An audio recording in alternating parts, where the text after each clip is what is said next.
తెలి ఈరోజు మొఘల్ చక్రవర్తి అయిన షాజహాన్కి అత్యంత ప్రీతిపాత్రమైన భార్య ముంతాజ్ బేగం.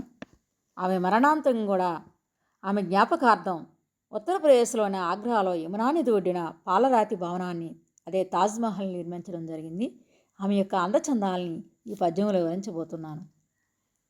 మొఘలు దొరసాని లావణ్య భూషణంబు కన్నుమూయదు సంతాన ఘర్షణమున.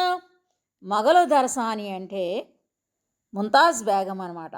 ముంతాజ్ బేగం యొక్క అందం అనేది 14 మంది సంతానమును కలిగినప్పటికీ ఏమాత్రము తగ్గలేదట.